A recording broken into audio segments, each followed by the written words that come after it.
तारीख है आज?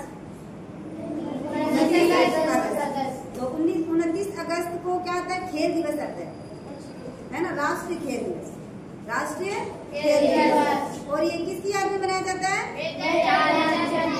मेजर ध्यानचंद, है ना, जो हमारे हॉकी के प्रसिद्ध खिलाड़ी हैं, जिन्होंने 1928 में, 32 में, 38 में 3 स्वर्ण पदक पहली बार भारत को दिलाए। अपने देशवासियों का और अपने माता पिता, जो गुरुजन हैं, उनको आगे बढ़ाने वाले, उनका सबका नाम रोशन किया ना। और उनको क्या कहा जाता है? हॉकी का जादूगर कहा जाता है। और आज उनका वर्तमान नाम, मतलब एक तरह से क्या बोलते हैं, जादूगर तो बोलते ही हैं, उनको बोलते हैं विजार्ड। विजार्ड का मतलब होता है जादूगर। तो जादूगर यानी हॉकी का जादूगर। अब जादूगर क्या करता है? हमारी आंखों में ऐसे धूल झोंक के और ऐसे बता देता है कि पता ही नहीं चलता क्या क्या खेल खिला देता है ना। गर्दन काट के ऐसे दिखा देता है, ऐसे नहीं, वो एक तरह से उनका क्या होता है, आंखों का ही ऐसे, आंखों का जो ओझल करके, और उनकी कला होती है एक तरह से, तो वो भी इस तरह से अपनी कला मैदान में दिखाते हैं। क्योंकि ये जो मैदान था उसमें दिखाते हैं, और इस तरह से दिखाते थे कि जो दर्शक थे उनको क्या लगता था कि भाई ये तो वास्तव में जादूगर है, ये खिलाड़ी तो कम है और क्या है, जादूगर है।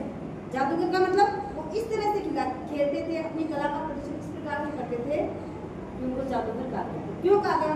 क्योंकि जब वो खेलते थे ना स्टिक से, तो जो विपक्षी खिलाड़ी थे उनके साथ इस प्रकार से खेलते कि उस जो गेंद होती है उसको ऐसे लगा के ऐसे करते कि दर्शकों को ऐसे लगता है, विपक्षी टीम को ऐसे लगता कि इन्होंने जो गोल है उसको हॉकी के चिपका रखी है, और ऐसे झट से अपने साथियों को इस प्रकार से देते कि कोई जादूगर पहले से उन्होंने कोई बना रखी है। उनको टीम का पूरा ज्ञान था कि कैसे खेला जाता है, तो उनको देते कि इसको कैसे, इसको हॉकी से इसका गोल करना है।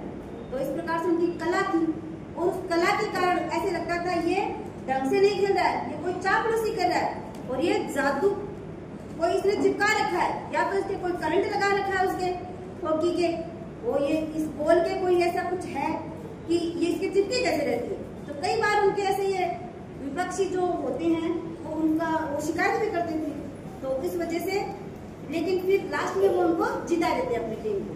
तो इस प्रकार से उनको जादूगर इसलिए कहा जाता है। और 3 दिसंबर को बाद में उनका देहांत हो जाता है।